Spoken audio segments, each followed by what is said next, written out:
أعوذ بالله من الشيطان الرجيم بسم الله الرحمن الرحيم الحمد لله رب العالمين والصلاة والسلام على رسوله الأمين প্রিয় সংগ্রামী ভাই ও বন্ধুগণ, বাংলাদেশ শ্রমিক কল্যাণ ফেডারেশনের উদ্যোগে আজকে মেলন্দা উপজেলা শাখায় এক বিশাল র্যালি এবং র্যালি পরবর্তী সমাবেশের আয়োজন করা হয়েছে।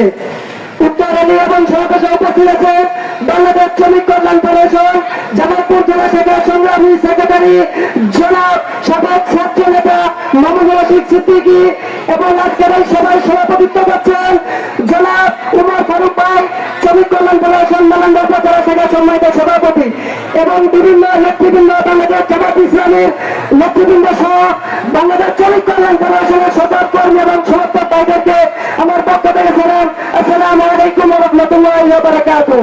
প্রিয় উপস্থিতি, পবিত্র কোরআনে আল্লাহ পাক বলেছেন, আমি ইচ্ছাবাদী মানুষকে ভালোবাসি, তাদের কর্মকে আমি ভালোবাসি।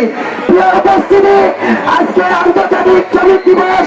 এই শ্রমিক দিবস উপলক্ষে আজকে যে শ্রমিকরা আজকে যে আয়োজন করেছে, সেই আয়োজন উপলক্ষে এই আয়োজনের পক্ষ থেকে একটি কথাই জানিয়ে দিতে চাই, দীর্ঘ 17 বছর যারা শ্রমিক লীগ প্রতিষ্ঠিত করে এই শ্রমিক মানুষের খেতে দেওয়া মেহনতি মানুষের অধিকার থেকে বঞ্চিত করেছে, তারা আজকে বাংলাদেশ থেকে বিতাড়িত হয়েছে। উপস্থিতি, আপনারা জানেন এই বাংলাদেশে যদি শ্রমিকরা কাজ না করে তাহলে বাংলাদেশ 24 ঘন্টার ভিতরে অচল হয়ে পড়বে।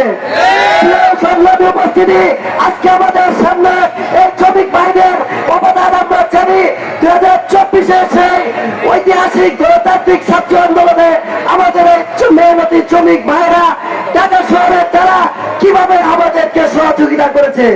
প্রিয় সংগ্রামী উপস্থিতি, আমি এক কথা বলে শেষ করে দিব, আমাদের দেশের শ্রমিকরা শুধু তাদের মেহনতি শুধু তাদের সীমাবদ্ধ নয়, তারা দেশের প্রয়োজনে সকল আন্দোলনে তারা সক্রিয়ভাবে ভূমিকা পালন করেছে। তাই অন্তর্বর্তী সরকারকে আমরা আহ্বান করব, এই শ্রমিকদের রক্ষের বিনিময়ে আজকে আপনারা ক্ষমতায় বসে আছেন, আজকে শ্রমিকদেরকে বিভিন্ন দাবি নিয়ে মাঝে রাখতে হয় কেন? এই শ্রমিকরাই তো 24-এর আন্দোলনে তারা রক্ত দিয়ে ইউনূস সরকারকে ক্ষমতায় বসেছে।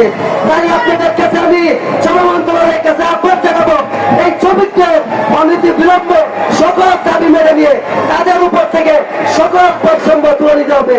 এই বলে আজকে শ্রমিক কল্যাণ ফেডারেশনকে ধন্যবাদ জানিয়ে আমার বক্তব্য শেষ করছি।